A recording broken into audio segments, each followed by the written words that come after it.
Аве Мария.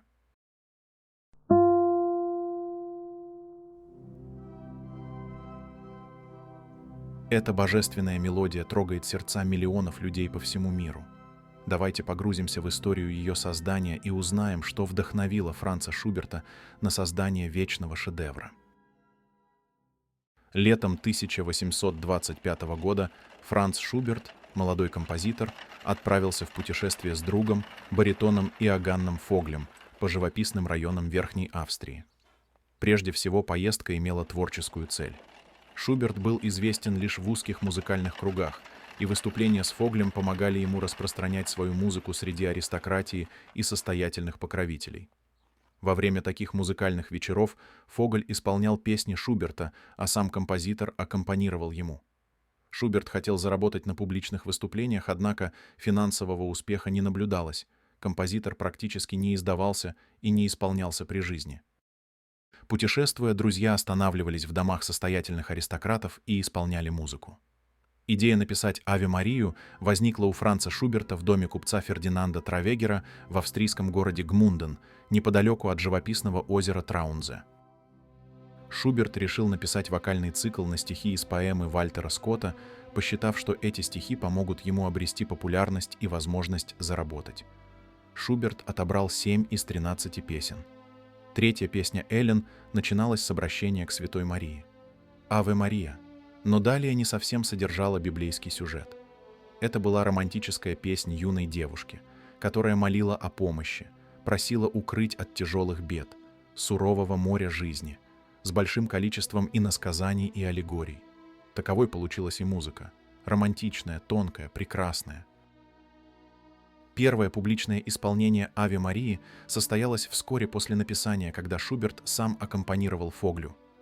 «Аве Мария» мгновенно завоевала сердца слушателей. Присутствующие слушатели были настолько тронуты, что некоторые из них даже не сдерживали слез. При прослушивании мелодии публика проникалась возвышенным и благочестивым настроением, ассоциировав произведение с молитвой.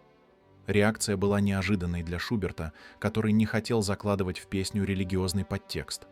Более того, воспитанный в стенах закрытого церковного интерната, Шуберт скептически относился к церкви и религиозным ритуалам. Свое произведение Шуберт посвящает графине Софии Габриэль фон Вейсенвольф в знак благодарности за почитание его творчества. Вокальный цикл увидел свет в 1826 году. И весьма скоро представился случай выступить в Вене на большом концерте.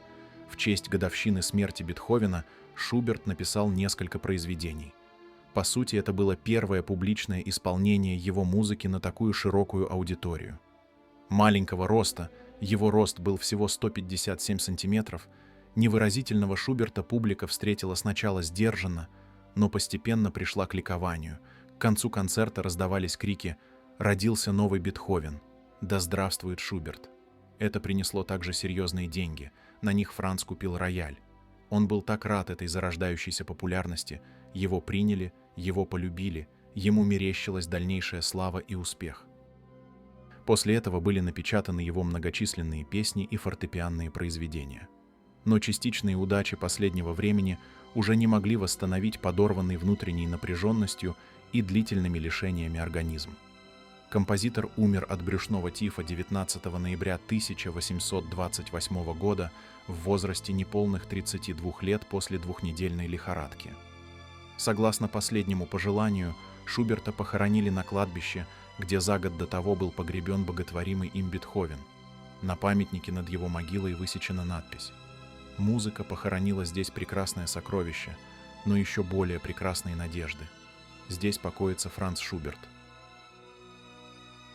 Сегодня, спустя 2 века, «Аве Мария» звучит по всему миру, от величественных соборов до уютных домашних уголков.